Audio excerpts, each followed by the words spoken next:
Those of you who were with us last year saw her in action here when she provided the introduction to the recipient of that particular occasion, Roger Ailes. And it was a very sweet thing of her to do, because I had asked her to receive it on that occasion, having given up on Roger agreeing. And when he finally did, after she had graciously agreed, we made a deal that she would give him the award the last time and receive it this time.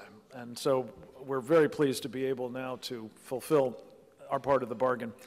I just wanted to say, before introducing Andy, to make the introduction to the woman who needs no introduction, it's safe to say, that we're meeting to talk basically about, as I know Monica will, the importance of not only the informed electorate, as we discussed earlier, and the role of the media in informing it, but specifically the importance of national security reporting and national security mindedness in reporting, so that the public is informed about the issues that may well, let's be honest, affect certainly their interests and possibly their lives and those of their loved ones.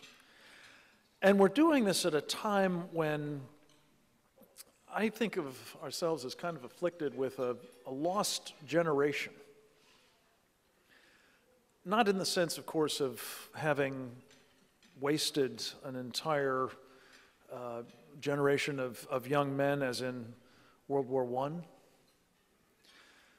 but having, through various influences, to some extent the media, to some extent academia, to some extent the culture, to some extent our leadership, we've essentially had a generation or so of people who have really not been steeped in these issues, have not been thinking about these issues, have not been addressing these issues. And when I say national security, I mean really broadly defined. Basically, since the end of the Cold War.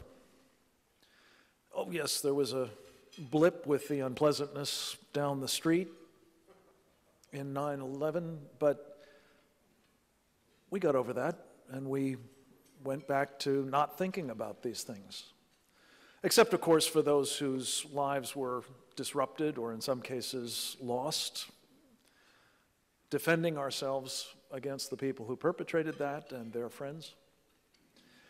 But for most of us, and certainly I would argue for most of our elite, for the better part of, what is it now, 20 years?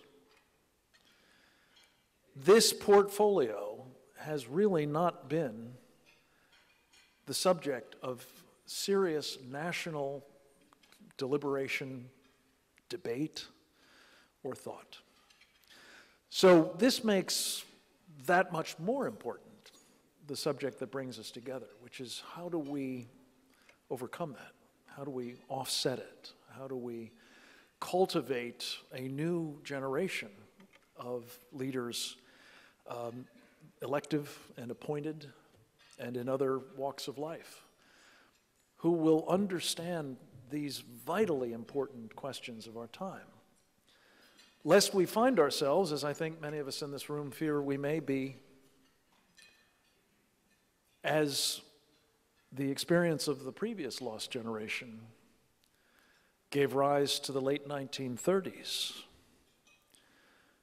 and the famous denunciation, for example, at the Oxford Union of fighting for king and country, something that was rejected at the time.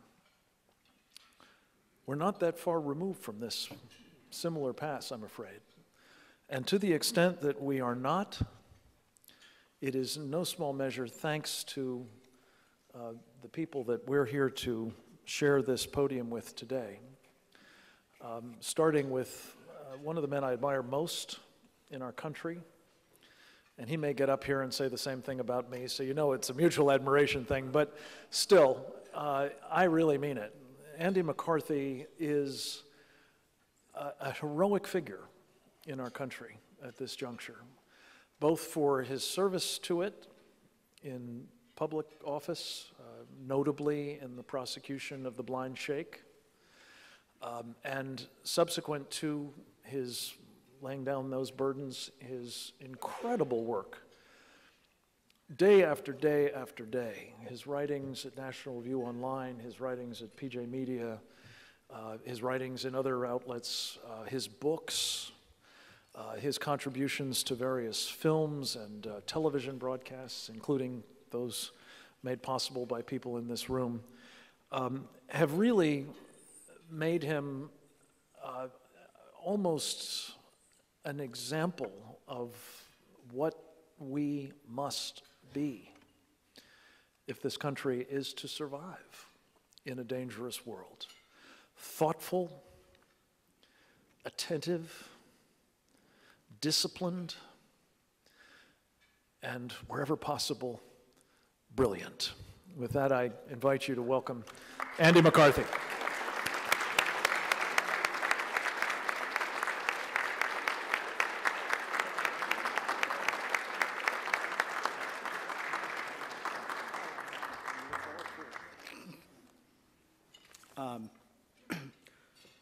Well, boy, to get to talk about Frank Gaffney and Monica Crowley in one afternoon. Before I turn to Monica, I just want to take a second to thank Frank Gaffney, because I think we have too many of these events that Frank pulls together and that happen sheerly because of Frank's patriotism and his energy, and we never take a second to say thank you to the guy who pulls it all together. So, I don't.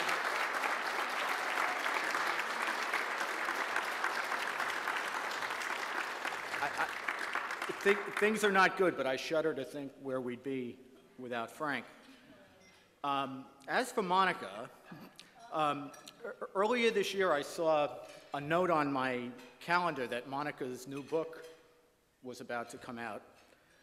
And I'd made a note in my calendar because Monica's been so characteristically gracious about the things, many of the things that I've written. I wanted to make sure that I posted something at PJ Media and National Review and wherever else I could be heard to let people know that Monica's book was out. But to be honest, I winced at the time because it was one of these particularly busy times. My friend Roger Kimball was bird-dogging me every 5 minutes or so about where my manuscript was, which is a fair complaint. And it was just one of these times where too many deadlines all came together at once. And that was the cause of the wincing, because I happen to be one of these people who thinks this may be rare in the journalism business, but I think if you're actually going to say something about the book, you should actually have opened it and seen what it says. So I sort of felt that I needed to at least flip through it to make sure I could be comfortable speaking about it. So I sat down to flip through it. And about 6 hours later, I found myself sitting in the same place asking, what the bleep just happened to my day? Like the rest of us, I already knew that besides being the best-looking kid in the class, Monica is also the smartest kid in the class. That's not news to me. Anybody who listens to her on the radio or watches her dismantle lefties on Fox News knows that very well. What I didn't know, but I should have figured, is that besides being a fierce, well-informed debater, Monica is a fabulous writer. A lot of good columnists, even good columnists, can't sustain an argument beyond a few hundred words. And that's why Monica's book is such a treat. And if you haven't read What the Bleep Just Happened, The Happy Warrior's Guide to the Great American Comeback, do yourself a favor like I did and crack it open. You won't be disappointed. I'm betting like me, you probably won't be able to put it down. Monica offers a comprehensive case about how the country has gone off track, interweaving our economy, our national security, and our culture. It's thoroughly researched, without clubbing you over the head with how thoroughly researched it is, and it's powerfully argued. Monica's wit is biting, and her irresistible charm jumps off every page of the book. When she talks about being a happy warrior, she's not kidding. And she's not kidding because it's so obvious in the book and in everything she does that Monica loves America. Not the America that the left wants to create, but the America that is. The culture of liberty that everyone in this room thinks is so important to fight for. Now, we've had a bad month, there's no doubt about that, and it's going to take gifted, committed people to win back what we've lost. Fortunately, that's just what we have in Monica. Thank God she's wielding her mightier pen for our side. And that's why it's such a delight and an honor, on behalf of the Center for Security Policy, to present this year's Mightier Pen Award to my friend, Monica Crowley.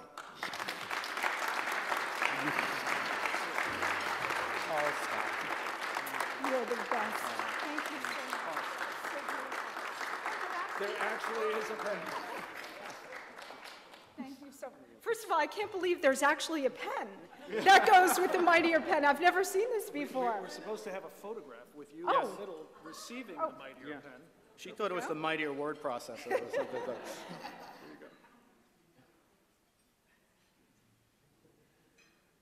You got it? Thank you so much.